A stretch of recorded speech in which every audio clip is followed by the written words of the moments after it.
अस्सलाम वालेकुम।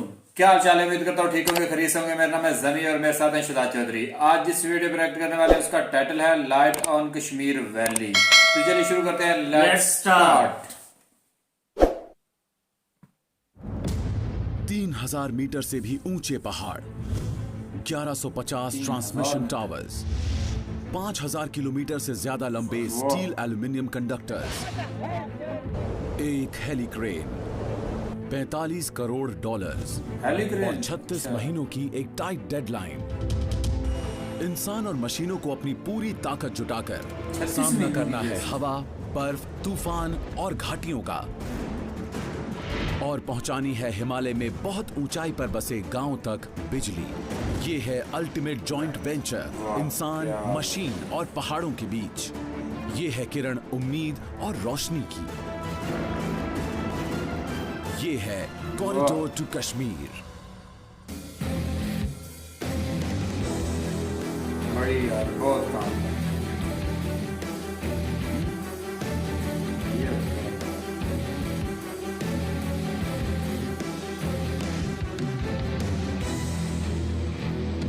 ये कमाल की चीज़ है इसमें। इंडिया की northern most state Jammu and Kashmir, crane helicopter मैंने फर्स्ट टाइम देखा है। ये घिरी है शानदार पीर पंजाल पहाड़ों से। ये खड़ी चढ़ाइयां किसी भी कंस्ट्रक्शन प्रोजेक्ट के लिए एक बड़ी रुकावट है। पीर पंजाल नाम है। लेकिन अब डिजाइनर्स, इंजीनियर्स और कंस्ट्रक्शन वर्कर्स की एक टीम ने इस चुनौती का सामना करके 415 किलोमीटर लंबी ट्रांसमिशन लाइन बिछाकर कश्मीर तक बिजली पहुंचाने का फैसला किया है। वाह यार, क्या फैसला है। लगभग 1 करोड़ 30 लाख कश्मीरियों को ब्लैकआउट झेलना पड़ता है। सर्दियों में टेम्परेचर -13 डिग्री से भी नीचे गिरकर जीना मुश्किल बना देता है। फिलहाल पुराना ट्रांसमिशन कॉरिडोर पंजाब के मोगा से जम्मू से थोड़ा आगे किशनपुर तक जाता है। लैंडस्लाइड्स, रॉकफॉल्स और भारी बर्फबारी अक्सर पुरानी ट्रांसमिशन लाइंस को नुकसान पहुंचाकर स्टेट के एक बड़े हिस्से को अंधेरे में धकेल देती है। बिजली ना होने के कारण यहाँ पे कोई मतलब कारोबार, लोगों का जो मतलब रोज़मर्रा की ज़रूरियात थी वो नहीं पूरी हो रही थी। काफ़ी पिछड़ा हुआ इलाका हमारा है, उसमें लाइट की प्रॉब्लम है, बहुत आ रही है। लाइट की प्रॉब्लम ये है कि पूरे दिन में हमें 2 घंटे लाइट होती है। सबसे बड़ी प्रॉब्लम हमारे यहाँ बिजली नहीं होती है तो वो अमॉन्ग स्टूडेंट्स के अंदर होती है, या खासकर रात को पढ़ने का वक्त होता है तो उस वक्त बिजली नहीं होती है, तब उनको अंधेरे में बैठना पड़ता है और ये सबसे बड़ी डिफ़िकल्टी है। स्टेट गवर्नमेंट कश्मीर को जगमगाने के लिए एक ऑल्टरनेट पावर कॉरिडोर बनाना चाहती है। नई power line surplus power supply वाले स्टेट पंजाब के जालंधर से शुरू होकर सांबा से जम्मू तक पहुंचेगी। वहां से ये ऊपर बॉर्डर पर रजौरी शहर से होती हुई पीर की गली पास से गुजरकर नए अमरगढ़ सब स्टेशन तक जाएगी, जो बारामूला डिस्ट्रिक्ट में है। ये नई लाइन मौजूदा लाइन से तकरीबन 4 गुना लंबी होगी और पहली सेंट्रल ग्रिड को कश्मीर से जोड़ेगी। ये नई proposed power line northern region system strengthening 29 या NRSS 29 सी लेवल से 240 मीटर ऊपर से शुरू होकर 3000 मीटर तक जाते हुए 2700 मीटर तक ऊंची उठेगी। पूरी होने के बाद ये ट्रांसमिशन लाइन नॉर्दर्न ग्रिड से 1000 मेगावाट पावर लाकर कश्मीर को दुगनी बिजली पहुंचाएगी। लेकिन जम्मू कश्मीर तक बिजली पहुंचाना एक बड़ी चुनौती है। गवर्नमेंट को प्रोजेक्ट के लिए 2 ही बिडर्स मिले। पहाड़ी इलाके में काम करना मुश्किल है। सर्दियों में भारी बर्फबारी और ठंडी हवाएं काम करना नामुमकिन बना देती हैं। और सिक्योरिटी इश्यूज भी पॉलिटिकली वॉलेटाइल जम्मू कश्मीर में हालात बिगाड़ देते हैं। आखिरकार ये काम मिला शेड्यूल से 12 महीने पहले प्रोजेक्ट पूरा करने का वादा करने वाली स्टरलाइट पावर को। कोई भी टफ चैलेंजेस फेस नहीं करना चाहता, कोई भी एड्रेस नहीं करना चाहता। No one wants to connect Kashmir to the mainland, और वो भी 400 kV लाइन से ओवर द पीर पंजाल लेन। और ये वो कुछ मुश्किल चैलेंजेस थे जिसे हमने एक्सेप्ट किया, क्योंकि अगर हम ये नहीं करते तो फिर हमारे पास एक इकोनॉमिकल एनर्जी मार्केट नहीं होती। सिर्फ 6 साल पुरानी ये कंपनी शहरों और गांवों को पावर लाइन से जोड़ने का काम करती आ रही है। केबल्स और कंडक्टर्स बनाने के साथ ही वेस्ट में महाराष्ट्र और ईस्ट में असम में पावर लाइंस बिछाने का इसका एक्सपीरियंस बेशक इसकी मदद करेगा, लेकिन कश्मीर की जियोग्राफी इस नई कंपनी के लिए सबसे बड़ी चुनौती होगी। हमने खुद से सवाल किया कि क्या कोई तरीका है कि हम इस प्रोजेक्ट को आधे वक्त में करते हैं। देखिए, हमारे लिए बड़ा आसान था कि हम 6 साल में बनाते हैं। इनफैक्ट अगर 9 साल भी लगते ना तो हमें कोई फर्क नहीं पड़ता। But where is the fun in that? तो हमने सोचा let's take this project, let's take it as a challenge कि हमें कश्मीर के लोगों तक बिजली पहुंचानी है, और वो भी कम से कम वक्त में। कश्मीर तक के इस नए कॉरिडोर में होंगे 5000 किलोमीटर से ज्यादा लंबे हैवी गेज कंडक्टर्स जो 12 पैरेलल लाइंस पर लगेंगे। 400 किलो वोल्ट्स का जबरदस्त चार्ज कैरी करने वाली ये overhead high power transmission lines 1000 से ज्यादा ऊंचे और भारी रीइंफोर्स्ड ट्रांसमिशन टावर्स पर लगाई जाएंगी। पहला फेज यानी जलंधर सांबा लाइन ज्यादातर प्लेन्स पर बनाई जा रही है और टीम के लिए काम आसान होने के चलते ये सेक्शन रिकॉर्ड टाइम में शेड्यूल से 12 महीने पहले ही पूरा कर लिया गया है। लेकिन बाकी का 2/3 काम एक बड़ी चुनौती है। पीर पंजाल की इन ऊबड़ खाबड़ ढलानों पर बिछाई जानी है सांबा अमरगढ़ लाइन। देखिए, जहाँ तक प्लानिंग का सवाल है तो पहली चीज़ है identification of the location. Location decide होने के बाद हम देखते हैं कि उस पर्टिकुलर लोकेशन में किस टाइप का टावर हो, वो भी इंजीनियरिंग कंसिडर करने के बाद। डिजाइन टीम को अब स्लोप्स के एलिवेशन, ऑल्टीट्यूड और स्नोफॉल पैटर्न के हिसाब से डिजाइन की मजबूती और टावर्स के वजन पर गौर करना होगा। तो हम बात कर रहे हैं सांबा टू अमरगढ़ के बारे में। इसमें 4 सेक्शंस हैं that we have divided to Akhnoor and to Rajouri and to Shopian and then to Amargarh, right? Now in these 4 sections ये वाला पोर्शन है नॉन हिली एंड विदाउट स्नो, ये वाला पोर्शन है हिली और विदाउट स्नो, ये पोर्शन है हिली प्लस स्नो, और ये है सेमी हिली और स्नो पार्ट, राइट? तो अब इस hilly and semi hilly and snow area में हमें टावर्स ऐसे डिजाइन करने होंगे ताकि we can club these to.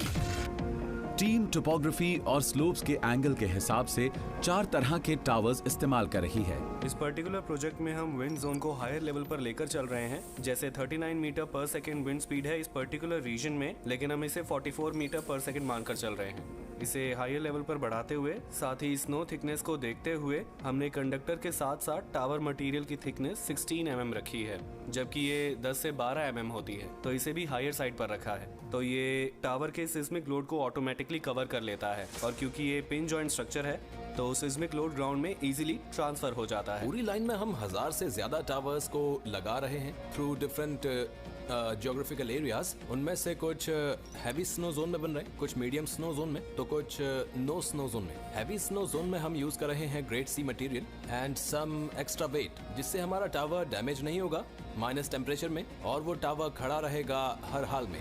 Plans finalise करने के लिए टीम बोर्ड रूम में मिलती है। पहाड़ों के ऑल्टीट्यूड और स्नो कंडीशंस से प्रोजेक्ट में सबसे ज्यादा रुकावटें आती हैं। स्टरलाइट पावर के चीफ एग्जीक्यूटिव ऑफिसर प्रतीक अग्रवाल प्रोजेक्ट में काफी दिलचस्पी ले रहे हैं। सो रिलायबिलिटी सिर्फ 35 साल के लिए नहीं बल्कि एटलीस्ट 50 साल तक ये लाइन जम्मू एंड कश्मीर और पूरे देश को सर्व कर सकती है। लेकिन अभी एक बड़ी मुसीबत से पार पाना बाकी है। Considering the size of the project, मुझे लगता है मटेरियल मूवमेंट और टावर इरेक्शन हमारे लिए सबसे बड़ा चैलेंज होगा। टीम मटेरियल को ऊपर पहाड़ों तक कैसे ले जाएगी? मटेरियल्स ले जाने के लिए खच्चर इस्तेमाल करने के ट्रेडिशनल तरीके धीमे और मुश्किल भरे हैं, और हर ट्रांसमिशन टावर का वजन 40 टन तक हो सकता है, जो 8 अड़ियल हाथियों को खड़ी चढ़ाई पर ले जाने जितना मुश्किल है। आपको जानकर हैरानी होगी कि 5000 खच्चर 24 घंटे इन हालात में लगाना बहुत ही मुश्किल था। तो प्रोजेक्ट डायरेक्टर होने के नाते मैंने सोचा कि क्या किया जाए, मतलब लोगों की मटेरियल्स, जीप्स, ट्रक्स, ट्रैक्टर्स और उन एक्सकेवेटर्स की प्लानिंग करनी थी, लेकिन खच्चरों का क्या? कहीं कहीं सड़क ना होने के चलते जमीन का रास्ता काफी टाइम कंज्यूमिंग था, इसलिए इंजीनियर्स ने जवाब की तलाश में आसमान की ओर देखा। देखिए, शायद ये अब तक का मोस्ट डिफिकल्ट ट्रांसमिशन प्रोजेक्ट है इस देश में, एंड वी बिलीव कि अगर हम इसे एग्जीक्यूट कर पाते हैं, और वो भी पहले से कम टाइम में जितना इसे एग्जीक्यूट करने में लगा था, तो हम इस देश में कोई भी प्रोजेक्ट पूरा कर सकते हैं। और इस प्रोजेक्ट को पूरा करने में हम चाहते हैं कि हम दुनिया की बेस्ट टेक्नोलॉजी इसमें यूज करें ताकि इस प्रोजेक्ट को गिवन टाइम में पूरा कर सकें। और इसीलिए हम हेलीक्रेन भी यूज कर रहे हैं, बिकॉज मुझे लगता है कि दुनिया की तमाम टेक्नोलॉजीज देखने के बाद शायद इस प्रोजेक्ट को एग्जीक्यूट करने की हमारी एम्बिशन में और वैल्यू ऐड होगी। स्टरलाइट पावर ने एक कैलकुलेटेड रिस्क लेते हुए एरिक्सन से एक हेलीक्रेन मंगाई। हेलीक्रेन या S-64 एक बहुत बड़ा हेलीकॉप्टर है जो 9000 किलो तक का वजन उठा लेता है। ये CH-54 तारहे वियतनाम वॉर हीरो है जिसे अर्ली 60s में सिकोर्स्की एयरक्राफ्ट ने इन्वेंट किया था और फिर US आर्मी ने इस्तेमाल किया था।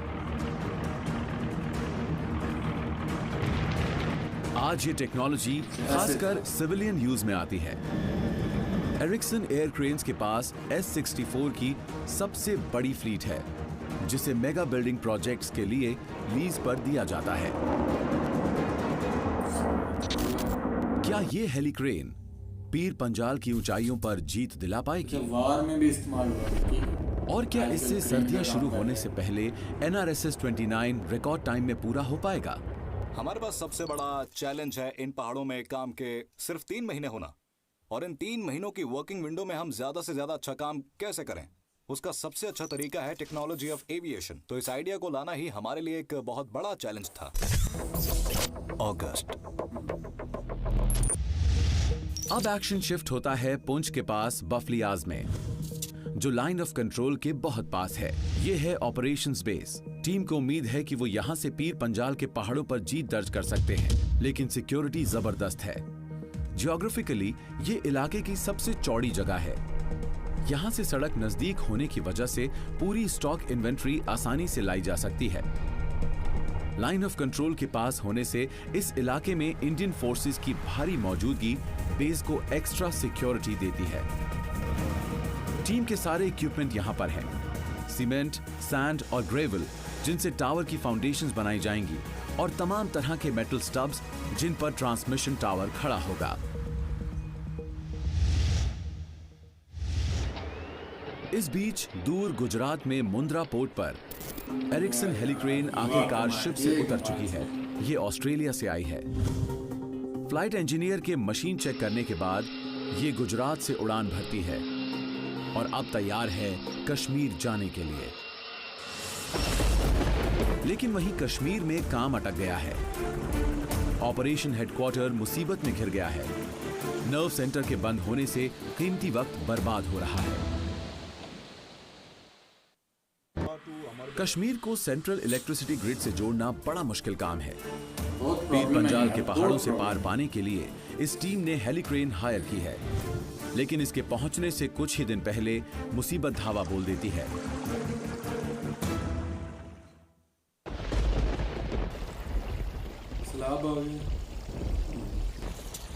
कश्मीर में बिजली लाने की कोशिश में रुकावट आ गई है। पास ही बहती नदी में आई बाढ़ की वजह से ऑपरेशन हेडक्वार्टर में पानी भर गया है। बेस सेट करने में हुई महीने भर की कड़ी मेहनत पर पानी फिर गया है। क्रूज सुरक्षित है, लेकिन पूरा यार्ड तहस नहस हो गया है। कभी पार्किंग जोन रही जगह आज नदी बन गई है। टीम चीजों को बचाने की हर संभव कोशिश करती है। रहने की जगह अब रहने लायक नहीं बची है। ट्रायल रन पर आए B-3 हेलीकॉप्टर्स को फौरन वापस कश्मीर भेज दिया जाता है। क्रू कोई जोखिम नहीं लेना चाहती। हमारे लिए एक चैलेंज था इस यार्ड को अवेलेबल कराना एरिक्सन के लिए जुलाई तक, लेकिन बीच में बाढ़ आ गई तो पूरा यार्ड दोबारा बनाना पड़ा। लेकिन वक्त बीतता जा रहा है। टीम बाढ़ के हालात देखने के बाद बेस उसी जगह बनाने का फैसला करती है। हेलीक्रेन के पहुंचने से पहले ऑपरेशन हेडक्वार्टर को चालू करना था। टीम के सामने एक डेडलाइन है, इसलिए वक्त बर्बाद नहीं किया जा सकता। सितंबर का पहला हफ्ता। सिर्फ 3 हफ्तों में यार्ड फिर से बना लिया गया है। टीम ने इनॉग्रेशन के लिए लोकल आर्मी कमांडर को इनवाइट किया है। अब ऑपरेशंस बेस हेलीक्रेन की पहली सॉर्टी का वेलकम करने के लिए तैयार है। ये हेलीक्रेन एक गजब की मशीन है। नाम है ओल्गा, रशियन में जिसके मायने हैं होली। देखने में ये स्लिम ग्रास हॉपर जैसी भले हो, पर लाइट वेट नहीं है। इसे ताकत देते हैं twin heavy lift engines.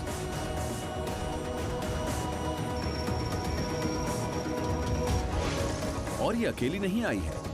B3 helicopter में इसके साथ आया है इसका सपोर्ट क्रू। ये पहली बार है जब इंडिया में किसी कंस्ट्रक्शन प्रोजेक्ट में एक स्काई क्रेन इस्तेमाल की जा रही है, और टीम का मानना है कि पावर ट्रांसमिशन में ये गेम चेंजर साबित होगी। ओल्गा एक एक्सपीरियंस्ड वर्कहॉर्स है। इसके पास दुनिया भर में काम करने का 54 साल से ज्यादा का एक्सपीरियंस है, और अब ये पीर पंजाल रेंज की क्वीन बनना चाहती है। ओल्गा बहुत ऊंचे दाम पर आई है। इसकी हर घंटे की लागत हजारों डॉलर्स है, लेकिन इसके काम के आगे इसका दाम जायज है।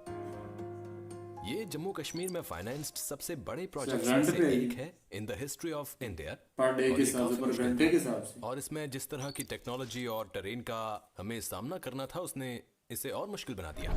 ये स्काई क्रेन प्रोजेक्ट का ऐसा सीक्रेट है जिसकी मदद से ये टीम काम को डेडलाइन से पहले पूरा करेगी। एक दिन में एक आदमी के 40 किलो वजन उठाने के मुकाबले ये 9000 किलो तक का जबरदस्त भार उठा सकती है। हम यहाँ बैफलियास इंडिया में हैं, स्टरलाइट के एक पावर लाइन कंस्ट्रक्शन प्रोजेक्ट के लिए, और हम अभी मूव कर रहे हैं steel, concrete and gravel to the tower site. Sky crane के साथ 10 लोगों का एक हाईली स्पेशलाइज्ड क्रू आया है। इसमें पायलट्स और इंजीनियर्स के साथ एक क्रू है जो ग्राउंड ऑपरेशंस मैनेज करती है। एरिक्सन क्रू काफी एक्सपीरियंस्ड है, लेकिन वो जानते हैं कि इस प्रोजेक्ट पर काम करना आसान नहीं रहने वाला। ग्राउंड टीम को हेलीक्रेन के साथ काम करना सीखकर जल्दी से सिस्टम्स को दुरुस्त करना होगा। हर लैंडिंग और टेक ऑफ के वक्त हेलीक्रेन का पावरफुल 6 ब्लेड का रोटर एक जबरदस्त आंधी पैदा करता है। इसलिए पानी छिड़क कर मिट्टी जमाए रखने के लिए टैंकर्स बुलाए गए हैं, क्योंकि विजिबिलिटी बने रहना अहम है। रोटर का शोर कानों के पर्दे फाड़ सकता है, इसलिए सेफ्टी ऑफिसर पूरी जांच करता है कि हर एक ने सेफ्टी हेलमेट्स, गॉगल्स और ईयर प्रोटेक्शन गियर पहना हुआ है या नहीं। जब भी हम टावर इरेक्शन के लिए जाएंगे, जो आप ऊपर करते हो तो आपके ये जो दोनों सेफ्टी होते हैं हाइट लाइट, इसको प्रॉपर आप हुकअप करोगे, उसके बाद ही कोई काम करोगे। सबसे पहले आप अपने आप को सिक्योर करोगे, ठीक है ना। अलग अलग तरह के लोड्स ले जाने के लिए एयर क्रेन में कई तरह के अटैचमेंट्स होते हैं। इससे सीमेंट, ग्रेवल और स्टील ले जाना आसान हो जाता है। यहाँ पर हम स्टील बंडल्स को स्काई क्रेन की मदद से उन लोकेशंस तक पहुँचाते हैं जो सड़क से दूर होते हैं। साइट ऑफिस में एक कन्वर्टेड कंटेनर के अंदर टीम हर सॉर्टी को ड्रॉप जोन के लैटिट्यूड, लॉन्गिट्यूड और दिन के टेम्परेचर के हिसाब से सोच समझकर प्लान करती है। अब ये ओल्गा के लोड मास्टर का काम है कि वो पायलट और ग्राउंड क्रू के साथ कोऑर्डिनेट करे। ऑल्टीट्यूड बढ़ने के साथ टेम्परेचर बढ़ जाता है, हमारा डेंसिटी ऑल्टीट्यूड बढ़ जाता है, और डेंसिटी ऑल्टीट्यूड के बढ़ने पर हमारी लिफ्ट कैपेसिटी घट जाती है, और इससे जो इंजन की अवेलेबल हॉर्स पावर है वो भी घट जाती है। तो जैसे हम ऊंचाई पर पहुंचते हैं, परेशानियां भी बढ़ती हैं। तो जैसे ही हम 7000 फीट से ऊपर जाते हैं, तो हेलीक्रेन की परफॉर्मेंस और लिफ्ट घट जाती है। श्रीनगर, पीर की गली और ड्रॉप जोन में विंड और विजिबिलिटी चेक करने के लिए हर घंटे वेदर अपडेट्स लेना वेट की बंडलिंग के लिहाज से अहम है। आज यार्ड क्रू को तमाम मटेरियल 4 मेट्रिक टन से नीचे रखने को कहा गया है, लेकिन दोपहर बाद मौसम खराब होने पर कैलकुलेशंस रिवाइज करनी होंगी। मिनट की कैलकुलेशन, सुबह की कड़ी मेहनत फिर से दोहराकर अगली सॉर्टी के लिए बंडल वेट रिकैलिब्रेट और रीमेजर करना होगा। स्टरलाइट पावर के प्रोजेक्ट मैनेजर निशांत गुप्ता जानते हैं कि मौसम या वजन में बदलाव को अनदेखा करना हेलीक्रेन पर सवार हर इंसान की सुरक्षा को खतरे में डाल सकता है।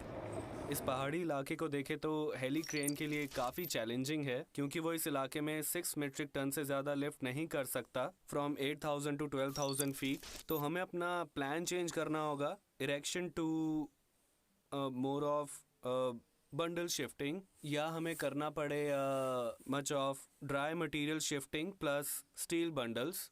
तो हमने अपना पूरा सेटअप चेंज किया और जैसे हमारा टारगेट था 4500 मीट्रिक टन, और फिलहाल हम टारगेट कर रहे हैं 4200 मीट्रिक टन, और हो सकता है मुझसे ज़्यादा भी कर सकें। सितंबर का दूसरा हफ्ता। सितंबर का महीना है। साइट्स पर मौसम काम में बाधा डाल रहा है। आज ऑपरेशंस यार्ड में टीम सुबह से ही स्काई क्रेन का इंतजार कर रही है, लेकिन पीर की गली पास में खराब मौसम के चलते ये श्रीनगर में ही अटकी हुई है। इस बीच 62 रोमियो टेक ऑफ करने वाली है। जब तक कि वो श्रीनगर पहुंचेगी तो इसका मतलब 10 बजे तक काम शुरू हो जाएगा मोस्ट प्रोबेबली बाय 9:30 और 9:45। वक्त 9:30 से ऊपर हो गया है, पर स्काई क्रेन कहीं नजर नहीं आती। हेली क्रेन पीर की गली से आती है जिसका ऑल्टीट्यूड है 2000 फीट। किसी दिन नहीं आ पाती है जब मौसम ख़राब होता है। यहाँ पर सबसे बड़ी समस्या बैड वेदर की है। कभी कभी तो बहुत बुरा होता है। सुबह उठो तो नज़र आएगा वेरी सनी। हाँ जी, तो सितंबर का दूसरा हफ्ता, ये वाला जो पार्ट है ये हम बाद में देखेंगे। बिल्कुल ऐसे ही है, क्योंकि वीडियो इतनी ज़्यादा लंबी, इस पे रिएक्शन करना भी थोड़ा डिफ़िकल्ट हो जाता है। पहले वाली चीज़ें बोलना शुरू हो जाती हैं। तो ये जो सितंबर का पहला हफ्ता और स्टार्ट का ये जो मिशन था और जितना भी ये काम था, उसके मतलब अगर हम कुछ कहें तो अगस्त से, हाँ, तो मेरे ख्याल में जो सबसे अच्छा इनके काम में हो रहा है ना, वो हेली क्रेन वाला जो है ना, उसने तो ही वाकई ही वो गेम चेंजर है। हाँ बिल्कुल ऐसे ही, हाँ गेम चेंजर है वो यकीनन जो उनकी जो डिफ़िकल्टीज थी, जो उनको काफ़ी हद तक मुश्किलात आई, वो सारी की सारी वो उससे दूर हो सकती हैं, वो उसका सोल्यूशन निकल सकता है। क्योंकि इतना जो वज़न है वो कैरी करती है। उसके अलावा जहाँ पे भी लोग देखे ना, लोग चढ़ना थोड़ा मुश्किल होता है पहाड़ों के ऊपर, और फिर इतना वज़न लेके जाना। अकेली जो तार है उसका वज़न जो है वो इतना ज़्यादा होता है। तो फिर तो अभी जो है वो बन रहे हैं काफ़ी ज़्यादा सामान, सीमेंट और बिल्कुल स्टील के जो टावर वगैरह का सामान है, तो अभी तक तो वो टावर बन रहे हैं जिनके ऊपर जो है वो तार जो है वो गुजरेगी। अच्छा, ये तो इनकी इंजीनियरिंग और इनका वो तो एक वर्क था, एक चैलेंज है जो वो पूरा कर लें। इसके साथ साथ आप जिमी भाई ये देखें कि कश्मीर में बिजली पहुंचाने के लिए वो गवर्नमेंट कितनी मेहनत कर रही है, कितनी मेहनत कर रही है और कितनी मुश्किलात ये को फेस कर जो रही हैं। आप देखें कि कश्मीर में बिजली जाने का तो जो निज़ाम है वो तो हमने देखा और बहुत अच्छा लगा हमें, लेकिन साथ में कितनी मुश्किल के साथ ऑस्ट्रेलिया से क्रेन मंगवा कर फिर जो है वो उन्होंने काम शुरू किया। मतलब वो इस चीज़ को जैसे हम देखते हैं या हमें दिखाया जाता है या हमें मूवीज में बताया जाता है, वो ये चीज़ नहीं समझते। वो वाकई भाई जो बताते हैं बिल्कुल वो अपना जो है वो एक पार्ट इस समझते हैं, जैसे एक बॉडी का पार्ट है। और हर जगह पे जो है डेवलपमेंट वो सेम इक्वल टाइम पे चल रही है। गवर्नमेंट हर जगह पे फंड कर रही है। ये लाइफ का, किसी भी गवर्नमेंट की लाइफ का सबसे अहम काम ये होगा कि कश्मीर तक, कश्मीर ही नहीं बल्कि इंडिया के वो इलाके जहाँ तक अभी बिजली का इंतज़ाम नहीं है वहाँ बिजली पहुँचा देना। ये कोई छोटा काम मूवीज नहीं है। वगैरह में पानी और बिजली का मसला कुछ एरियाज में दिखाते हैं, हालांकि पता नहीं अब वो मूवी के हद तक होता है या कुछ जो है एरिया वो ऐसे होते हैं, ऐसे होते होंगे जिस तरह अभी कश्मीर में ये काम चल रहा है और बिजली पहुंचा रहे हैं। तो पहले नहीं थी इसीलिए पहुंचा रहे हैं ना अब। बिल्कुल ऐसे तो अभी भी और भी बहुत सारे इलाके होंगे जहां बिजली नहीं जी किसी वजह से, किसी रीजन की वजह से जो नहीं पहुंच सकी। तो गवर्नमेंट अब लगी हुई है दिन रात लोगों का भला सोचने के लिए, लोगों का फायदा सोचने के लिए। और यहाँ पे जो मैंने पॉइंट नोट किया, अब उनका इतना सारा सेटअप लगा हुआ था और बाढ़ आई और सारे का सारा दरम बरम हो गया। देखा पानी में कैसे वो ब्लेड जो है वो क्रेन तो नहीं थी खैर, वो ब्लेड सा था कुछ, तो वो उसमें पता नहीं बचा या वो निकल नहीं गया, वो क्योंकि नहीं वो वहाँ से उनको बचा रहे थे, साइड पे निकाल रहे थे। हाँ। और ये इस सारी बातों, ये सारी वीडियो और सारी बातों का जो मकसद है वो ये है कि हम अपने इस चैनल जंबो रिएक्शन की तरफ से, जिमी चोरी की तरफ से, और हम अपनी इंतज़ामिया की तरफ से, अपने चैनल की इंतज़ामिया की तरफ से ये इंडियन सरकार का हम शुक्रिया अदा करते हैं जो इतनी मेहनत कर रही है कश्मीरी अवाम, कश्मीरी लोगों को रोशनी दिखाने के लिए, वहाँ तक लाइट और बिजली का एहतमाम करने के लिए। और ख़ास करके उस भाई साहब का जिन्होंने आज बहुत ही गुस्से में कहा कि भाई ये हमारी वीडियो पे रिएक्शन नहीं करना तो आप हमें बता दो, आप पाकिस्तानी लोग जो है वो ज़ुबान के जो है वो पक्के नहीं होते वगैरह वगैरह। तो भाई पहली बात तो ये है कि ये बात थोड़ी और टॉपिक पे चली जाएगी कि यार एक टीचर की लाइफ जो है ना वो भाई थोड़ी सी, मैं तो समझता हूँ कि हाँ ऐसे ही, क्योंकि वो आप अक्सर बात यही करते हैं कि जब हम पढ़ने जाते थे तो हमारे उस्ताद कहते थे बेटा आप पढ़ने नहीं आते, आप हमें पढ़ाने आते हैं। तो आज वो बात जो है वो सच लगती है कि वाकई हम वहाँ पे पढ़ाने नहीं जाते, अब हम वहाँ पे पढ़ने जाते हैं।